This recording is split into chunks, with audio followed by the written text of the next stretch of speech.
Hi అండి, welcome back to Karna Vijay food. ఈ రోజు వీడియో వచ్చేసి బ్రెడ్ గులాబ్ జామ్ అండి. నాకు తెలిసి ఈ గులాబ్ జామ్ అంటే ఇష్టపడిన వారు మాక్సిమం ఎవరు ఉండరండి. ఎందుకంటే ఈ గులాబ్ జామ్ అనేది అంత సాఫ్ట్ అండ్ జ్యూసీగా ఉంటుంది కాబట్టి చిన్నపిల్లల నుంచి పెద్దవాళ్ళ వరకు దీన్ని చాలా ఇష్టపడతారండి. సో ఇలాంటి గులాబ్ జామ్ని బ్రెడ్తో సింపుల్గా ఎలా ప్రిపేర్ చేసుకోవాలో ఈ వీడియోలో చూసేద్దామా.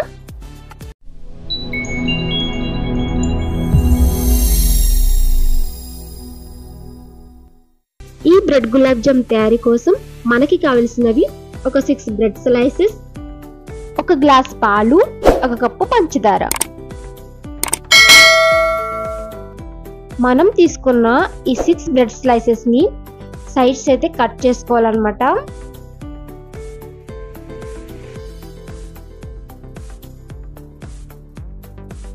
వీడియోలో చూపిస్తున్న విధంగా ఇలా సైడ్స్ అయితే కట్ చేసుకోవాలి.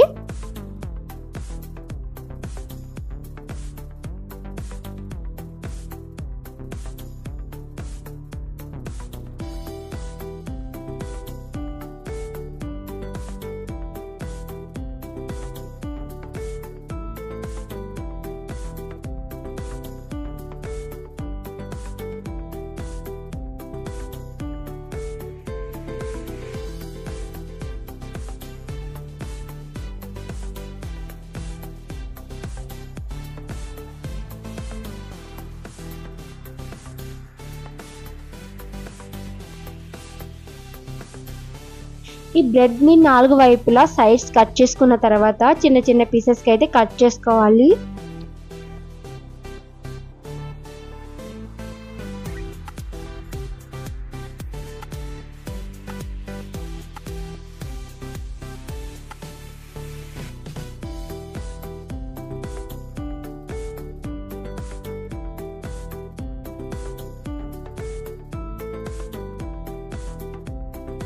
ఇలా కట్ చేసి పెట్టుకున్న ఈ బ్రెడ్ పీసెస్ ని అయితే ఒక మిక్సీ జార్ లో వేసుకుని ఫైన్ గా అయితే గ్రైండింగ్ చేసుకోవాలి. మనం డైరెక్ట్ గా బ్రెడ్ లోనే మిల్క్ వేసుకుని మిక్స్ చేసుకుని గులాబ్ జామ్ అయితే ప్రిపేర్ చేసుకోవచ్చండి. కానీ గులాబ్ జామ్ అయితే స్మూత్ గా అయితే రాదండి. ఇలా మిక్సీలో పౌడర్ గా గ్రైండింగ్ చేసుకోవడం వల్ల గులాబ్ జామ్ అనేది క్రాక్స్ రాకుండా స్మూత్ గా అయితే వస్తాయండి.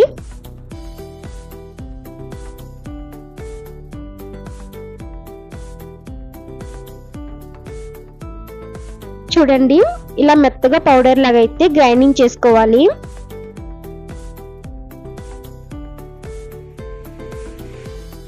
ఇప్పుడు మనం ఒక బౌల్ తీసుకుని మనం మెత్తగా గ్రైండింగ్ చేసి పెట్టుకున్న ఈ బ్రెడ్ పౌడర్ అయితే తీసుకోవాలి. నెక్స్ట్ మనం కాచి చల్లార్చి పెట్టుకున్న ఒక 1 గ్లాస్ మిల్క్ అయితే తీసుకోవాలి. ఈ మిల్క్ ని కొంచెం కొంచెం యాడ్ చేసుకుంటూ మిక్స్ చేసుకోవాలి. ఒకేసారి 1 గ్లాస్ మిల్క్ అయితే యాడ్ చేయకండి. ఈ 1 గ్లాస్ మిల్క్ మొత్తం పట్టదండి, కొంచెం కొంచెం చూసుకుంటూ యాడ్ చేసుకోవాలి. ఇది కరెక్ట్ కన్సిస్టెన్సీ వచ్చేంత వరకు ఒక చపాతీ ముద్దలాగా అయితే రెడీ చేసుకోవాలి. ఇలా వీడియోలో చూపిస్తున్న విధంగా ఇలా స్మూత్ గా అయితే మిక్స్ చేసుకోవాలి. మీకు ఎంత వీలైతే అంత స్మూత్ గా అయితే మిక్స్ చేసుకోండి. ఇలా మిక్స్ చేసుకోవడంలోనే గులాబ్ జామ్ అనేది క్రాక్స్ రాకుండా వస్తాయండి.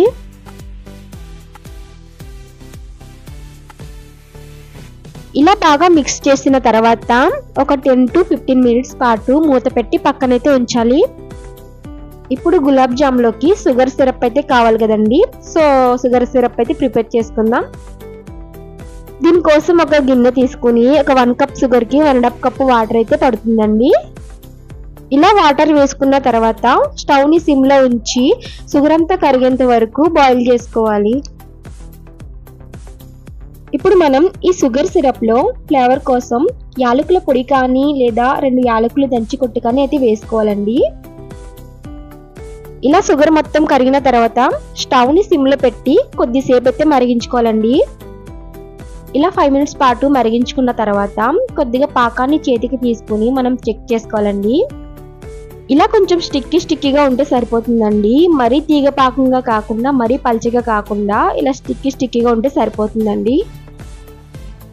ఇలా 10 to 15 మినిట్స్ పాటు పక్కన ఉంచిన తర్వాత ఈ పిండి అనేది కొంచెం సాఫ్ట్ అండ్ స్మూత్ గా ఉంటుందండి. ఒకవేళ మీకు పిండి అనేది స్మూత్ గా రాకుండా కొంచెం గట్టిగా వచ్చిందంటే మీరు ఒక స్పూన్ మిల్క్ అనేది యాడ్ చేసుకుని మళ్ళీ మ్యాష్ చేసుకోవచ్చండి. ఇప్పుడు ఈ పిండి మొత్తాన్ని చిన్న చిన్న లడ్డూల్లాగా రౌండ్గా అయితే క్రాక్స్ లేకుండా చుట్టుకోవాలండి.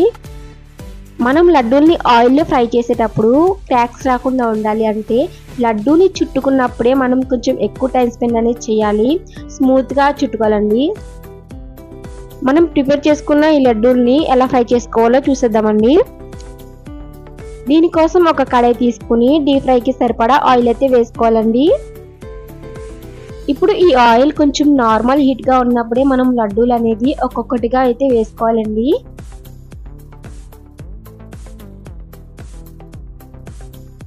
ఈ బ్రెడ్ గులాబ్ జామ్ని ఆయిల్లో ఫ్రై చేసేటప్పుడు ఆయిల్ అనేది నార్మల్ హీట్లోనే ఉండాలి. హై ఫ్లేమ్లో అస్సలు ఫ్రై చేయకూడదు. లో ఫ్లేమ్లో మాత్రమే ఫ్రై చేయాలండి. గులాబ్ జామ్ మనం వేసిన వెంటనే టర్న్ చేయకూడదండి. 1-2 నిమిషాలు వేయించిన తర్వాత మనం టర్న్ చేసుకోవాలి. ఇలా గులాబ్ జామ్ని లో ఫ్లేమ్లో ఫ్రై చేయడం వల్ల గులాబ్ జామ్ అనేది లోపల నుంచి చక్కగా ఫ్రై అవ్వి ఉండలు కట్టకుండా తడి తడిగా లేకుండా మంచిగా వస్తాయండి. చూడండి, వీడియోలో చూపిస్తున్న విధంగా ఈ కలర్ వచ్చేంత వరకు మనం ఫ్రై చేసుకుంటే సరిపోతుందండి. మరీ లేత రంగు గులాబ్ జామ్ అనేది బాగోదండి. కొంచెం బ్రౌన్ కలర్ వచ్చేంత వరకు అయితే ఫ్రై చేసుకోవాలండి. ఇలా ఫ్రై చేసుకున్న గులాబ్ జామ్ని మనం ముందుగా తయారు చేసి పెట్టుకున్న షుగర్ సిరప్లో అయితే వేసేసుకోవడం అండి. ఇలా గులాబ్ జాములు వేసుకున్న తర్వాత మూత పెట్టి ఒక హాఫ్ అన్ అవర్ పాటు పక్కన ఉంచాలండి. తర్వాత మూత ఓపెన్ చేసి చూస్తే ఎంతో సాఫ్ట్ అండ్ టేస్టీకరమైన గులాబ్ జామ్ అది రెడీ అయిపోయి ఉంటుందండి. అంతే అండి.